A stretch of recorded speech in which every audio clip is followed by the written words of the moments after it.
Actually started as one of the first premium t-shirt brands, so really soft and at a premium price point. When celebrities started falling in love with it, and then consumers did, and the softness is something that everybody just kept complimenting on because they did all this custom fabrics and pigment dyes. And so when we entered into kids, they were like, oh my God, like I love this, like I want sheets, I want this on my kids, I want to wear it on my head. Like they just love the product, so it just made sense.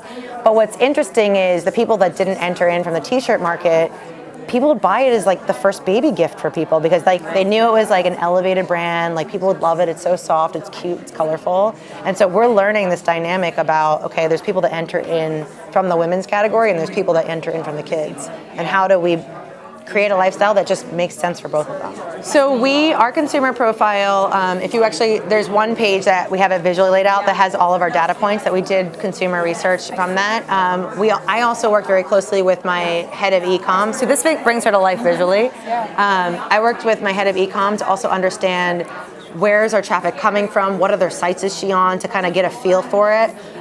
We went into the market and we worked the stores to kind of get a feel for it. And so the written language just comes from our heart and soul and our gut. Like instinctively, I'm like, this is kind of who she is. And when I presented it to our company of 300, they were like, that's it, like I get it. Like finally it's like coming together, I can picture her. And I asked everybody, I was like, can anybody like raise your hand if you know somebody who fits this profile for both of them, and they're very different. And every single person started talking about, oh, Jennifer, like I know her, she like totally is the Splendid girl, or someone else is the Ella Moss girl. And so it was really good because they could picture these people that side by side, the stats were very similar. The stats actually aren't very different on the two brands, but they're different consumers. Well, and I think what you're saying is really important because when we have entrepreneurs contact us, it drives me absolutely crazy when I ask them who their customer is, and they're like, everybody. Yeah. And I'm like, wow, we've got a lot of education that needs to happen because I promise you it's not everybody. Yeah. It's one person. Yeah. And you don't want to necessarily market to everybody. Obviously, and this actually gets into the third bucket, but obviously you need to figure out your business objectives and like where you really want to grow your company, because if it's just a pure sales thing, that could be a loyalty play. Yeah. If it's a growth and like globalization, then it might mean more bodies, more eyeballs. So I think it's really important to think about that from a business objective standpoint. It's really thinking about why your products and your services were developed. Is it because there's a new market trend? Is it because it's really just a new innovation? Is it just really improving something that already exists out there in the world? And figuring that kind of stuff out is going to help you figure out your attributes and your benefits. And the really important thing to think about with attributes and benefits is they're not the same thing. And so figuring out your attributes and then what is the benefit? And then thinking even further, how does that relate to a consumer? So you might have this attribute, which is a really cool ingredient, and then the benefit is it makes your lines go away, and then really to the consumer, it makes you look younger, therefore you're gonna get a hot date. And maybe that's the brand that you're going after. Therefore, your kids are gonna think that you look younger. Whatever it is, but like think about your brand and like how does that relate back to her? Because I think so many brands focus on like, oh, we have this cool thing, and it's like consumers don't care. Like, what does it mean for me? Am I gonna live a better life, a healthier life, a prettier life? Am I gonna meet a hot guy that's gonna wanna marry me? Like, what is it that you're gonna do? So I think it's really important to think through those kinds of things in your product development stage.